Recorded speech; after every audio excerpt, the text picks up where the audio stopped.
राधा स्वामी।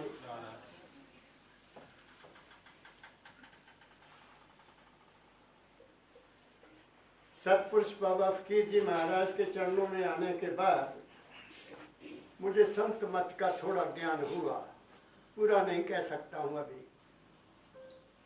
थोड़ा ज्ञान क्या हुआ कि जितने भी संत महापुरुष आए संसार में, गुरु नानक से लेकर कबीर साहब ले लिए, दादू, पलटू, पीखा जी, बहुत संत हैं मेरे देश में जिन्होंने हमें समझाने की कोशिश की, हमें सच्चा रास्ता बताया। किसी महापुरुष ने अपनी वाणी से हमें समझाया, किसी महापुरुष ने अपने जीवन से हमें समझाया, किसी महापुरुष ने लिख करके हमें दिया कि ये इस रास्ते पर चलो। मगर मैं देखता हूँ कि दुनिया इस चीज़ की अधिकारी नहीं है, अधिकारी नहीं है। क्यों अधिकारी नहीं है? कि दुनिया बाहर मुखी ज़्यादा है। गुरु नानक साहब जी महाराज ने अपने ढंग से दुनिया को बताया। जैसे वो मक्का में गए और वहाँ जो मक्का था उधर को पाँव लेट करके सो गए, वो तो संत थे। तो काजी आया, उसने कहा भाई तू कौन है, हमारे खुदा की तरफ पाँव करके बैठा है, लेटा हुआ है तू। तो गुरु जी ने उनको इशारे में समझा दिया कि जिधर तेरा खुदा नहीं भी मेरी पाँव उधर को कर दो। जो कट्टर हैं वो तो ये कहते हैं कि जैसे उन्होंने कमाया उनका सिर पकड़कर तो मक्का भी घूम गया, ऐसा नहीं है। उसको ज्ञान हो गया काजी को कि हाँ खुदा क्या इधर ही है, खुदा तो चारों तरफ है। तो फिर उन्होंने उनसे पूछा कि तुम कौन हो भाई, इतनी बड़ी बात कह दी है तुम कौन हो? तो उन्होंने वहाँ एक बहुत प्यारी बात कही, क्योंकि हिंदू वहाँ जा नहीं सकता। हिंदू कहूँ तो मारी है, मुसलमान भी ना मैं हिंदू हूँ ना मैं मुसलमान हूँ, फिर मैं क्या कौन हूँ? 5 तत्व का पुतला नानक मेरा नाम, मैं केवल 5 तत्व का एक पुतला हूँ। ये बहुत ऊंची बात कह दी उन्होंने, जहाँ कोई मतभेद ही नहीं रहने दिया। तो क्या दुनिया ने इस बात को समझा? नहीं समझा, कोई नहीं समझने को तैयार। कबीर साहब आए, कबीर साहब ने फिर उसके बाद गुरु नानक देव जी महाराज यहाँ चले गए, नाथ ये जो गोरखनाथ के टिल्ले में चले गए। वहाँ वो सब ओम ओम ओम कर रहे हैं बैठे, भांग पी हुई है, ओम ओम करते हैं। तो उन्होंने एक दिन कहा भैया मैंने भी भांग पीना है। कहते कितने गिलास पियोगे? 1 गिलास नहीं पीना मैंने, पूरा घड़ा बना दो। कहते ये पागल हो गया साधु, पता नहीं कहाँ से आ गया है, ये सिंपल सा आदमी है और कहता है घड़ा पीऊंगा। उन्होंने बना कर रख दिया, ले पी ले। तो गुरु नानक साहब जी गिलास भरे और ऐसा करके कुल्लू कर दें, ऐसा करके कुल्लू कर दें, ऐसा करके घड़ा सारा खत्म हो गया। कहते आपको क्या फायदा हो गया इसका, आपने घूंट पिया तो है ही नहीं। तो कहते तुम जो जे ओम ओम कर रहे हो, तुम्हारे अंदर तो ओम गया ही नहीं, तुम भी तो बाहर कुल्ली कर रहे हो और क्या कर रहे हो। बात को समझने की कोशिश करो, ये गुरु नानक साहब की वाणी है। फिर वो वहाँ चले गए, क्या नाम है, हरिद्वार चले गए। तो वहाँ पंडित जी गढ़ में भरकर सूर्य को ऐसे दे रहे हैं, मंत्र भी पढ़ रहे हैं, सूर्य को ऐसे दे रहे हैं। तो गुरु नानक साहब ने भी अपना बर्तन भरा हो, इधर को मुंह करके इधर को पानी देने लग गए। कहते ले ये कौन पागल आ गया भाई, सूर्य तो इधर है, ये इधर को पानी दे रहा है, इधर भी तुम क्या कर रहे हो? कहते आप क्या कर रहे हैं, हम तो सूर्य देव को पानी दे रहे हैं। सूर्य देव तक पानी आपका पहुंचता है तो मैं अपने खेतों को पानी दे रहा हूँ, मेरे खेत करतारपुर में है। उनको भी समझा दिया कि तुम ये भी गलत कर रहे हैं। मेरी बात समझ गए। बनारस में चले गए, बनारस में जाकर वहाँ पता लगा कि यहाँ कोई भाई साधु आया है बहुत बड़ा, हम तो पहले बड़ा विद्वान हैं, बहुत विद्वान हैं हम, हमारे साथ क्या मुकाबला करना। तो उन्होंने एक गिलास दूध का भेजा, देखते हैं कि इसमें क्या ज्ञान है। भरा हुआ गिलास, लो जी आपके लिए भरा हुआ गिलास भेजा है हमने कि जहाँ आपकी जरूरत नहीं है, यहाँ सब हम पूरे। उन्होंने एक फूल लिया और गिलास में रख कर वापस भेज दिया। कहते तुम्हारा गिलास तो भरा हुआ है, इसमें खुशबू नहीं है। मेरी बात आप समझ रहे हैं, संतों की वाणी में आपसे कह रहा हूँ। संतों ने हमें समझाने की कोशिश की। ऐसे कबीर साहब ने जो देखा वो लिख दिया, जो देखा वो लिखा और प्रमाण के साथ लिखा। स्वामी जी महाराज ने क्या किया, वो तो अंदर चले गए, समाधि लगा ली। जो देखा अंदर देखा, बाहर कुछ नहीं देखा। उनकी वाणी से पता लगता है कि दुनिया की बात नहीं कर रहे हैं, वो अंदर की बात कर रहे हैं। उनके शिष्य सालिग्राम साहब जी महाराज ने भी वही लिखा जो उन्होंने देखा। बाबा फकीर आए, उन्होंने भी क्या कहा, अनुभव किया पूरा। कबीर ने जो कहा उसका अनुभव किया कि क्या ये वाणी सत्य है।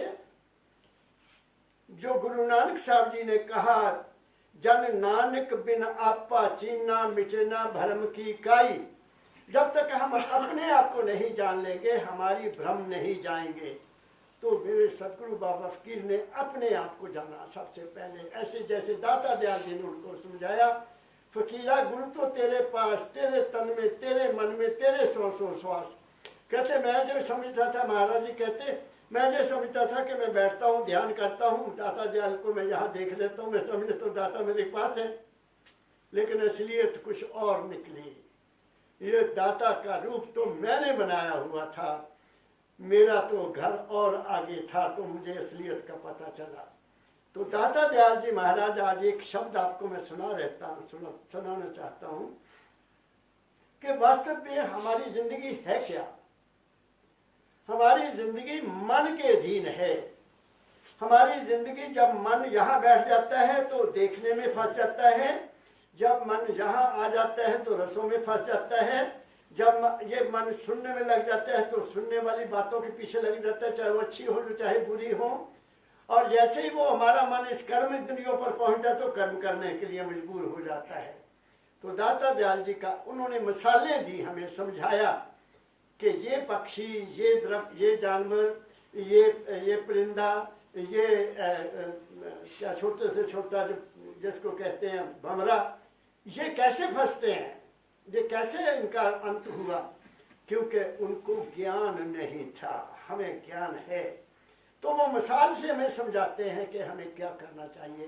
दाता दयाल जी महाराज का शब्द निकालो, जगत की लीला परख लिए। हाँ क्या है, पढ़ो देखो क्या है लिखा है।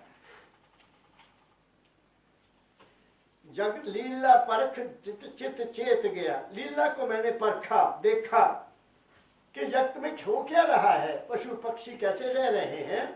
तो मुझे पता लग गया कि नहीं, इधर भी नहीं जाना, इधर भी नहीं जाना, ये भी नहीं देखना, ये भी नहीं करना, ये भी नहीं करना, और अपने अंदर जाना। वो जो असलियत है, जब वो प्राप्त हो जाए फिर चिंता नहीं रहती। फिर चिंता किस बात की, चिंता तो मन की है। मन ही समझ लिया कि मन है क्या, मन क्या देखता है, मन कैसे देखता है, मन खाने का लालच क्यों करता है, मन सुनने के लिए बुरी बुरी बातें क्यों इंटरेस्ट रखता है। जब ये बात समझ आ गई तो इंसान अपनी आंखें भी बंद कर लेता है, कान भी बंद कर लेता है, जुबान भी बंद कर लेता है। वो मौन दृष्टि में रहता है और बोलता तब है जब उसकी बोलने की जरूरत होती है। सुनिए कैसे कहते हैं दाता दयाल जी महाराज, पढ़ो।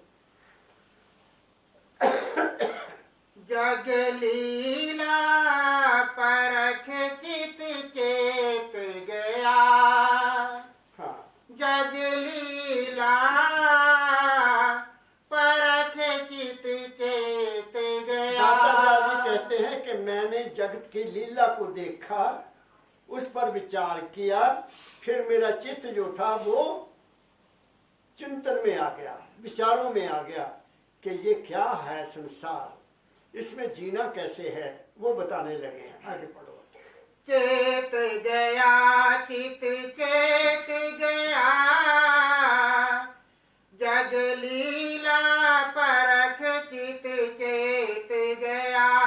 मेरा मन दुनिया को देखकर, संसार के खेल को देखकर, प्रकृति को खेल को देखकर चेतवान हो गया, होशियार हो गया, जीने के लिए पता लग गया रास्ता कहाँ चलना, कैसे नहीं चलना। बोलिए आगे।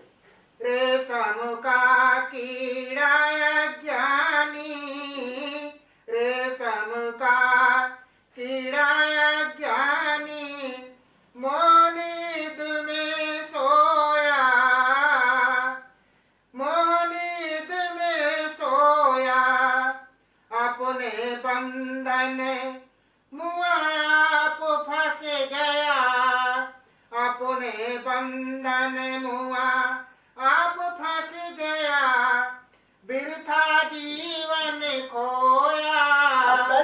उन्होंने कही है रेशम के कीड़े के बारे में कही है। रेशम का कीड़ा कैसे बनता है, ये हमीरपुर के साथ नरौन गांव है, वहाँ ये रेशम के कीड़े पाले जाते हैं। वहाँ बहुत बड़ा बाग है। ये जो शहतूत के पत्ते वो खाता है, खाकर फिर अपने चारों तरफ एक धागा ऐसे ऐसे बनाता जाता है, अंदर ही रहता है। धागा बनता जाएगा, वो ऐसे बन जाएगा गोल, और उसमें सांस चला जाता है उसका। और फिर उसको जो रेशम निकालने वाले हैं फिर उसको उबालते हैं पानी में उबालकर उस धागे को ऐसे काट देते हैं, फिर वो आगे मशीनें काम करती हैं। तो दाता दयाल जी कहते हैं उसको ज्ञान नहीं है, वो मोह में फंस गया कि मैं बहुत आनंद ले रहा हूँ, मैं खा रहा हूँ, मुझे बड़ा आनंद आ रहा है। क्यों, खाया तो अपना ही है ना, वो जो खा रहा है उसके साथ उसका शरीर लिपट रहा है, वो अंदर ही अंदर रह जाता है। तो कहते हैं मोह की नींद वो सो गया और उसने लालच किया, और लालच करते करते वो उसी बंधन में फंस गया। दाता दयाल क्या कहते हैं, हमारा जीवन क्या है, हमारे जीवन का तंद कौन सा है जिसमें हमें फंसाया हुआ है, हमारे जीवन का धागा कौन सा है। रेशम के कीड़े का तो धागा उसने खाया, वो किया। हमारा भी एक धागा है कि जैसा खाइए अन्न वैसा बने मन। जो कुछ भी हम खाते हैं, हक हलाल की कमाई खाते हैं तो मन की हालत और होगी। अगर हक हलाल की कमाई नहीं है, किसी और तरह की है, किसी बेईमान की कमाई की हुई है, तो वो आपके मन पर असर डालेगी। तो जो हम खाते हैं उससे हमारा एक धागा बनता है, मन रूपी ख्याल, मन के ख्यालों का जंजाल। हम उसी में फंस जाते हैं और उसी में हमारा जीवन बर्बाद हो जाता है। बहुत ऊंची बात दाता दयाल जी महाराज कह रहे हैं। हमारे मन के ख्याल ही हमारे जीवन को चारों तरफ के घेर लेते हैं, चाहे वो खुशी के हैं, या गम के हैं, या मित्रता के हैं, या शत्रुता के हैं, या अपनापन के हैं, या परायपन के हैं। वो कहाँ से निकले, हमारे मन से निकले ना। तो हमारा मन भी हमारे शरीर के चारों तरफ एक ऐसी पोटली बना लेता है, हमें निकलना वहां से मुश्किल हो जाता है और इंसान उसी विचार में अपना जीवन बर्बाद कर देता है। इसलिए हमारा भी मन जो है ये भी वही खेल खेलता है जो रेशम का कीड़ा करता है। मेरी बात को समझ रहे हो सुनील बेटा, ये हमारा ख्याल ही है और कुछ नहीं। जैसा ख्याल वैसा हाल, जैसी मति तैसी गति, जैसी नियत तैसी मुराद। ये संतों का तत्व है निकाला हुआ। जैसी तुम्हारी अंदर की नियत होगी, अंदर का जो तुम्हारी चाहत है, वैसा ही तुम्हारा जीवन बनेगा। और जैसा ख्याल है उसके मुताबिक तुम्हारा हाल हो जाएगा। खुशी का ख्याल आया तो तुम नाचने लग जाते हो, गमी का ख्याल आया तो तुम खुश हो जाते हो। ये क्या है, ये हमारे अपने मन का ही ख्याल है। ना बाहर कोई गमी है ना कोई खुशी है, एक सार है ये सारा संसार। जैसा तुम्हारा ख्याल होगा वैसा संसार तुम्हें नजर आएगा। और आपने देखा होगा ना, जब किसी आदमी की मृत्यु हो जाती है तो जो साथ चले होते सभी वहां उस वक्त ये कहते हैं, जो संसार कुछ नहीं है जी, 4 दिन की जिंदगी है, ये है। बड़ा अफसोस किया होता है तब वहां उस वक्त सारे कहते हैं कि ये जिंदगी कुछ नहीं। लेकिन जैसे घर पहुंचे, कौन हुआ सो कौन हुआ कोई नहीं जानता, फिर वो उसी चक्कर हमारा चलने लग जाता है। हम नहीं ये जानते कि हमने भी एक दिन जाना है। भाई ये क्या कारण क्या है, इसका कारण क्या है? मैंने इसके ऊपर विचार किया कि उस वक्त तो हम सभी कहते हैं कि रहना किसी ने नहीं। फिर कौन सी चीज है तुम्हारे अंदर जो कहती कि कोई नहीं मरता? नहीं, एक चीज अब आपके अंदर है जो मरती नहीं है। शरीर मरता है, मन भी मरता है, आत्मा भी मरती है, लेकिन वो जो चौथी चीज है जिसको कहते हैं 3 छोड़ चौथा बद दीना, सतनाम सतगुरु गति चीना। वो जो सतगुरु की बात बताई हुई है कि तू शरीर नहीं है, तू मन भी नहीं है, तू आत्मा भी नहीं है, तू इन तीनों में खेलने वाला है, तू अपने आप को पहचान। संत हमें वहां लाकर छोड़ते हैं। ऐसे ही दाता दयाल जी महाराज हमें अब एग्जाम्पल दे रहे हैं कि पहली बात तो ये सीख लो कि अपने ख्यालों में जंजाल में नहीं फंसना। आगे मछली जीभ स्वाद रस भूखी। आगे आ जाओ थोड़ा सा। और आगे आ जाओ। हाँ, मेरी तरफ देख के बोलना।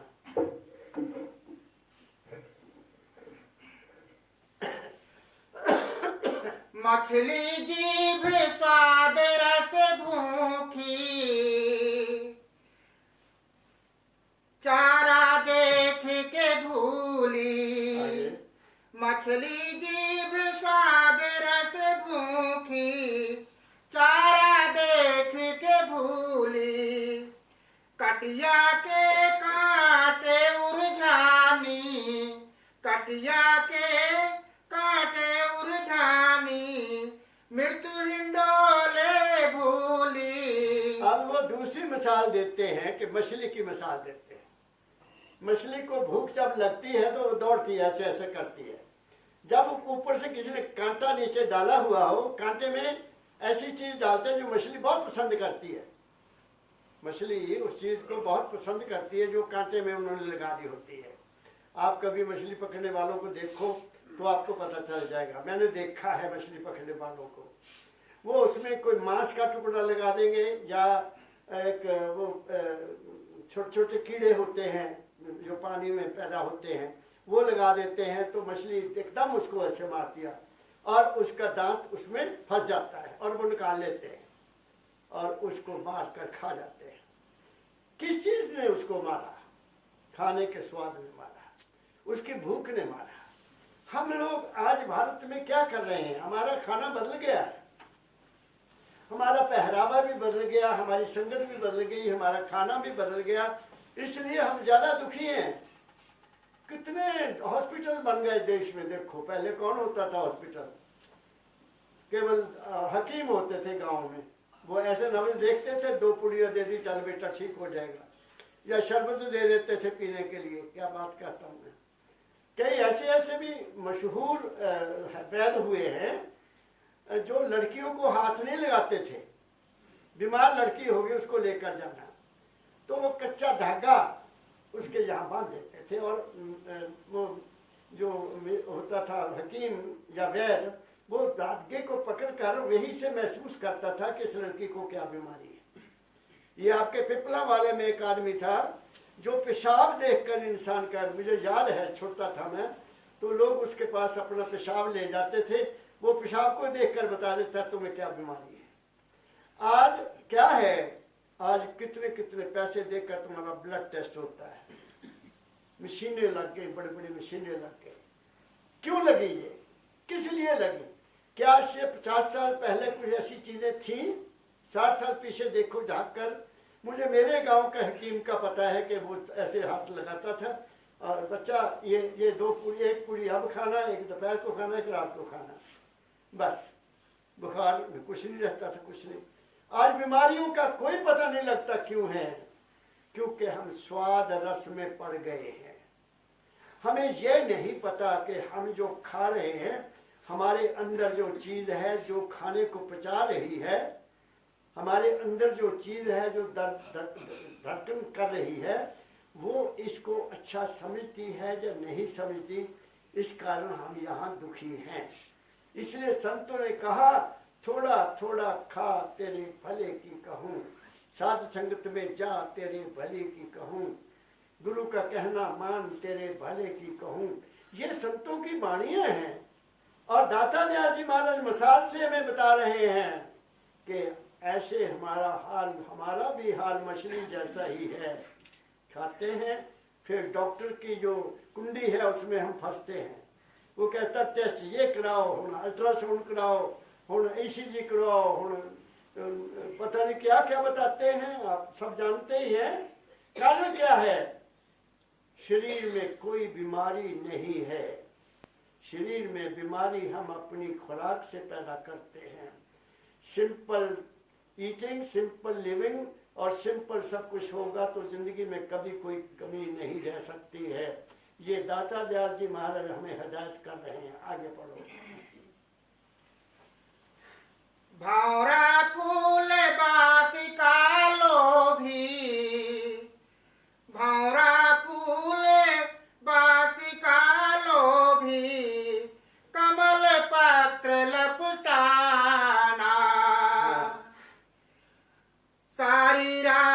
बंध में काटी, सारी रात बंध में काटी, रोना और पछताना। अब भंवरे की बात आती है, खुशबू बहुत आती है ना। कई दफा तुड़का बड़ा बढ़िया लगा हुआ हो तो आदमी सोचता बहुत बढ़िया खाना बना है। और आजकल मसाले ऐसे आ गए हैं, पता नहीं उन्हें क्या होता है। मुझे तो अपना बचपन याद आता है, कोई मसाला होता ही नहीं था, धनिया होता, धनिया। धनिया जानते ना, जिन बेहद पंजाबी जो बोलते हैं, माताएं उसको कूट लेती थी, बस वो होता था। काली मिर्च होती थी, जसुंड होती थी, जाजवैन होती थी, ज्यादा से ज्यादा और बढ़िया चीज क्या होती थी, हींग होती थी। बस ये चीजें रसोई की हैं। अब रसोई में ये चीजें आपको नहीं मिलेगी, MDH मिलेगा, पता नहीं क्या है उसमें, क्या नहीं है, क्या है उसमें, हमें क्या पता क्या डाला गया उसमें। बाकी चीजों का तुम्हें पता है कि हमने ये डाला है, अदरक डाला है, सूंठ डाली है, अजवाइन डाली है। जिस घर में ये चीजें हैं वहां इंसान के बीमार होने का सवाल ही नहीं पैदा होता। जहाँ वो मसाले हैं उनमें क्या है क्या नहीं है, शायद उन्होंने कांटेक्ट किया हुआ है हॉस्पिटल वालों से कि तुम ये डालो तो लोग बीमार होंगे, हमारे पास आएंगे। क्या कहा मैंने, भंवरा क्यों फंस गया। खुशबू बहुत अच्छी लगी उसको और वहां बैठ गया कमल के फूल के ऊपर। उसको ये पता नहीं कि रात को ये फूल बंद हो जाता है, और वो भी उसी में बंद हो गया और सारी रात उसी में बैठा मर गया। क्या कह रहा हूं मैं आपको, ये खुशबू जो है खाने की खुशबू, ये भी हमारे शरीर के लिए बहुत हानिकारक है। सिंपल से सिंपल हो जाओ, सिंपल से सिंपल हो जाओ जहां तक हो सकता है। कुदरत की चीजों को खाओ जितना कम से कम हो सकता है, तुम्हें कोई बीमारी नजर नहीं आएगी। मैं क्या कह रहा हूं आपको, तो ये तीसरी चीज हमारे दाता दयाल जी ने कहा कि खुशबू के पीछे नहीं जाना। मुझे याद एक बात आई, बच्चे छोटे छोटे होते थे तो स्कूल से आ रहे हैं तो उनकी मम्मी बासमती बनाते थे। दोपहर को बच्चों ने आना, दाल और बासमती के चावल। तो उन्हें, मम्मी आज लगता है चावल बने हैं, बहुत स्वाद आया, बड़ा खुशबू आई है। चाह के खाते थे बच्चे, मेरी बात सुनी। अब वो खुशबू है नहीं, बढ़िया से बढ़िया महंगी से महंगी आप बासमती ले लो। मैंने तो देखा उसमें कुछ भी नहीं है, रंग दिया हुआ है, जब पता नहीं क्या करते क्या नहीं करते, भगवान जाने। खुशबू से भी बचना है, खुशबू भी अच्छी नहीं है। अब तो मैंने देखा क्या है, क्या बताऊं आपको, लोग नहाते नहीं है, नहाते बिल्कुल नहीं है। और घर में वो बड़े बड़े डब्बे रखे हुए हैं, डब्बे लंबे लंबे, बस उसको ऐसे किया ऐसे किया ऐसे किया ऐसे किया, चलो चल पड़े। अब बताइए वो क्या करेगा भाई तुम्हारी, वो बाहर की खुशबू क्या करेगी, वो ठीक नहीं है, वो ठीक नहीं है। मेरा पोता, मैं आपको अपनी बात बताता हूँ, वो कहता दादाजी साबुन ना इस्तेमाल किया करो। मैं कहा मैं तो सारी उम्र साबुन लिया भी, हमारे टाइम में तो सनलाइट होता था, जल लाइफ बॉय होता था, अब तो साबुनों का कोई पता नहीं लगता। नहीं दादाजी ये खुश्की करते हैं। मैं क्या अच्छा फिर क्या करूं, मैं आज आपके लिए लाऊंगा कुछ। उसने दो इतनी थी बड़ी, एक बड़ी शीशी की इतनी छोटी शीशी ला के रख दी मेरे बाथरूम में, एक रबड़ का स्पंज सा रख दिया, स्पंज जानते हैं ना रबड़ सा।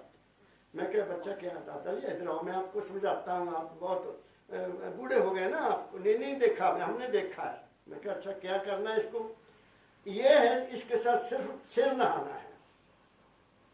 कैसे नहाना भाई, बस इसको ऐसे करके हाथ पार ले लेना, ऐसे मान लेना और सिर को लगाना, मुंह को भी लगा लेना, पहले सिर धो लेना। फिर क्या करूँ, फिर जो ये शीशी है इसको इस पैड पर डालना, ऐसे ऐसे ऐसे, फिर हाथ ऐसे ऐसे करना, फिर इसकी झाग मिल जाएगी, फिर झाग को लगाना अपने सारे शरीर को। मैं क्या ये बता कि इतना पंगा मैं काहे के लिए करना, क्या तू अपने रख ला। मैं तो साबन की टिक्की लेनी इतों लैके थले तक नहा लेना, 5 मिनट से मैं वेला हो जाता। पहले एनू खोलना फिर एनू लावा, फिर एनू खोलना ये लावा, वो मैनू नहीं चंगा लगता। मैं सरसों का तेल ला लिया करना नहा के, बढ़िया रहिंदा। अब बताइए तो बच्चे किधर के किधर हमारे चले गए, लाए बॉय चला गया, सनलाइट चला गया। सनलाइट एक साबुन होता था, मैं यहाँ एसटी कॉलेज में पढ़ता था तो एक बुजुर्ग थे, ये टिकट बेचा करते थे इसमें डाकखाने में, बुजुर्ग थे, बड़ी नजर उनकी तेज। मैं तो अभी बच्चा था, तो मैंने कहा ना बाबा जी थोड़ी नजर बड़ी तेज है। कहते बच्चा सुन, नहाते समय सनलाइट होता ना, सनलाइट होता है उसकी चाकी, तो ऐसे फेर दिया, ऐसे फेर दिया, कभी कुकरे नहीं हो गए आपके। कुकरे होंगे ना, मैंने पता नहीं अंग्रेजी की कहते वो बढ़िया मैं कभी मेरे कुकरे नहीं हुए जिंदगी में। बात मेरी समझ गए, बुजुर्गों की बातें बता रहा हूँ। तो हम किस में चले गए, खुशबू में चले गए। अब वो पता नहीं क्या है, वो लिली है क्या है, पता नहीं क्या है, कहाँ से क्या बना हुआ है। साबुन तो चलो पता है भाई इसमें ये डाला होगा, ये डाला हुआ लिखा हुआ है। अब हम किधर को जा रहे हैं, हमारी पीढ़ी किधर को जा रही है। बात समझ गए ना क्या कहा मैंने, बी सिंपल। वो हमारे बुजुर्ग तो पुरानी बातें क्या करूं, जमाना बदल गया, वो चीजें नहीं रही। तो बास के बारे में मैंने बात आपसे की, आगे चलो। सुंदर रूप देख क्यों मोहे, सुंदर रूप देख क्यों मोहे, बुद्धि विवेक न खोना। दीपक ज्योत पतिंगा जलता, दीपक ज्योत पतिंगा जलता, अंत पीठ सिर रोना। अब ये जमाना बदल गया, अब तो दीपक घरों में जलते नहीं है। दाता दयाल के समय में बिजली नहीं थी, दिए होते थे, सरसों का दिया जलता था। उसके बाद मिट्टी का तेल आ गया, लालटेन आ गई। तो सरसों के तेल के पास भंवरे आते, भंवरे, वो उसके अग्नि के वो आशिक हैं। अग्नि जीवन है, ज्योति जीवन है, ज्योति जीवन है। हमारे अंदर भी ज्योति चल रही है। आप गायत्री मंत्र देखो पढ़कर, वही इशारा किया है कि ओम भूर्भुवः स्वः, ये स्थूल शरीर, सूक्ष्म शरीर और कारण शरीर से आगे आपके अंदर एक सूरज की रोशनी है, उसको अपने जीवन का पथ प्रदर्शक बनाओ। ये कहा है इसमें, हमारे गायत्री मंत्र में कहा है। इसलिए श्री गुरु ग्रंथ साहब जी महाराज के दरबार में भी ज्योत जला के रखी जाती है। मुसलमान नूर की पूजा करते हैं, पारसी लोग भी नूर की पूजा करते हैं, वो नूर कहते हैं, ज्योति नहीं कहते। तो वो ज्योति जो है वो हमारे जीवन का अंग है। ये बता रहे हैं उसकी सुंदरता, यही कहा ना, ज्योति में सुंदरता होती है, अंधेरे में सुंदरता नजर नहीं आती। तो दाता दयाल कहते हैं उस ज्योति की सुंदरता उसको बहुत अच्छी लगी और वो भागा और उसमें जाकर ऐसे लाया और उसके पल छड़ गए और खत्म हो गया। दाता दयाल जी महाराज हमें क्या कहना चाहते हैं कि दुनिया में कोई चीज सुंदर नहीं है, तुम्हारी अपनी दृष्टि में सुंदरता है। और तुम्हारे आंख की दृष्टि की जो सुंदरता है उसमें तुम्हारी नीयत काम करती है। तुम किसी अच्छी चीज को किस नीयत से देखते हो, किसी सुंदर चीज को किस नीयत से देखते हो, वो ज्यादा काम करती है। सुंदरता में कुछ भी नहीं है, तुम्हारी नीयत। बच्चा माँ को जिस दृष्टि से देखता है वो और है, आंख वही है। बच्चा अपनी बहन को भी देखता है उसी आंख से, बच्चा अपने रिश्तेदार की बहन को भी देखता है उसी दृष्टि से। और वही आदमी जब बड़ा हो जाता है तो इसी आंख से माँ को भी उसी दृष्टि से ही देखता है, बहन को भी, पत्नी को भी। लेकिन किसी और स्त्री को जब देखेगा तो उसकी नीयत में फर्क आ जाता है। सुंदरता सब में एक जैसी है लेकिन वहाँ फर्क आ जाता है। इसलिए मेरे सदगुरु बाबा फकीर जी महाराज ने कहा कि ऐ इंसान, तू हर काम में अपनी नीयत पर ख्याल रख। देखने में भी नीयत, सुनने में भी नीयत, खाने में भी नीयत, कर्म करने में भी नीयत को सामने रखो। नीयत क्या होती है? बैलेंस, विचार बैलेंस, जिसमें स्वार्थ नहीं है, जिसमें गिलानी नहीं है, जिसमें द्वेष नहीं है, जिसमें किसी तरह की कड़वाहट नहीं है। ऐसी नीयत को अपने अंदर पैदा करो ताकि तुम्हारे कर्म जो है वो कभी बिगड़ ना सके, तुम्हारे कर्म बिल्कुल तुम्हारे अधीन रहेंगे और तुम्हारी सहायता वाले बनेंगे, वरना तुम्हारा कर्म बिगड़ जाएगा। आगे का हाथी ने हथनी जब देखी, हाथी ने हथनी जब देखी, सूंड से सूंड मिलाया, गिरा शिकारी के गड्ढे में, गिरा शिकारी के गड्ढे में, बेड़ी पांव बंधाया। अब दाता दयाल जी महाराज के समय में हाथियों को पकड़ा जाता था, और उनके पकड़ने का आज तो ढंग और हो गया। अब तो संगल डाल देते हैं, जब ऐसी चीज लगा देते हैं जिसमें हाथी फंस जाता है। उस वक्त खड्डा निकालते थे वो लोग, खड्डा निकाल कर एक हथनी का रूप बनाकर वहां खड़े कर देना, उसको हथनी का रूप बनाना, वहां खड़े कर देना, सूंड भी बना देना, आंखें भी बना देनी। तो हाथी देखकर आना, उसने देखना हो मेरा साथी खड़ा है, तो आकर जैसे उसने आगे बढ़कर सूंड के साथ सूंड मिलाया, आगे खड्डा, उसमें गिर जाना। ये शारीरिक रूप से कहा गया है, ये शारीरिक रूप की मिसाल दी है कि अपने रूप को जैसे समझा कि ये तो मेरा ही साथी है, ये तो मेरा अपना है। ये नहीं पहचाना कि ये ठीक है या गलत है। ये शारीरिक रूप से वो आकर्षित हुआ, और आकर्षित होने के बाद कहाँ गिरा? खड्डे में गिरा। और किसने पकड़ा? दुश्मनों ने पकड़ लिया, जकड़ लिया। वो आज़ादी खत्म हो गई, वो सोच खत्म हो गई, वो रहनी खत्म हो गई।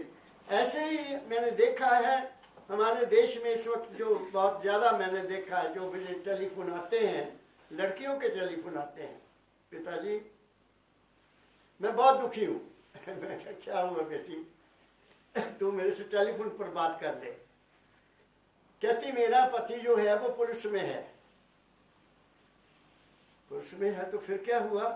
वो सब इंस्पेक्टर है। मैं कहा फिर क्या हुआ? वो लड़कियों से बहुत बातें करता है। जब मेरी शादी हुई तो वो लड़की शादी में भी आई थी। अच्छा बेटी, मैं कहा तुम्हें शक पड़ गया, तेरा पति ठीक नहीं है। सुन मेरी बात, ध्यान से सुनना।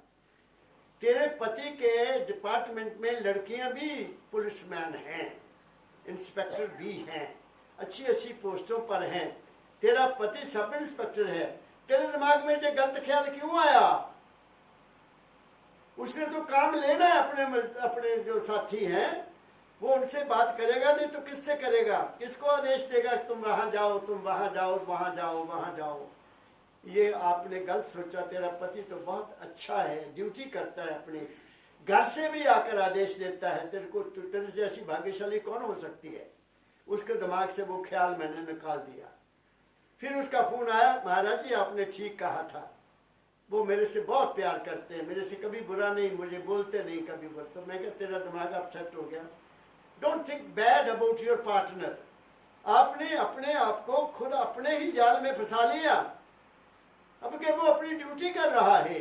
ऐसे ही बहुत ज्यादा, पर ये जो भ्रम का जाल फैल जाता है, ये भ्रम ही है ना। हाथी ने समझा कि ये हथनी है मेरी साथी है, भ्रम वापस गया। लड़की के दिमाग में भ्रम आ गया कि मेरा पति दूसरी लड़की से बात करता है। ऐसा कुछ नहीं होता। हम अपने ही मन से अपने जाल बिछाकर उसी में फंस जाते हैं और दिन रात बेचैन रहते हैं जब तक कि असलियत न बताई जाए। मैंने उसको असलियत बताया, नाउ शी इज हैप्पी। क्या कहा मैंने? तो हथनी नहीं थी, हथनी को निकाल दिया वहां से। वहाँ कोई हथनी नहीं है तेरे मुकाबले में, तू सबसे प्यारी है बेटी। अगर फिर भी तुम्हें शक हो तो मुझसे बात करना। बात मेरी समझ गए हो? मैं मिसाल देकर तुम्हें समझाने की कोशिश कर रहा हूँ ताकि आप ऐसी सर्दी में आए हो और कुछ ख्याल ले जाओ। अपने ख्याल में कभी भी द्वेष पैदा नहीं करना, अपने ख्याल में कभी भी नीचता पैदा नहीं करना, अपने ख्याल में कभी नेगेटिविटी नहीं लाना।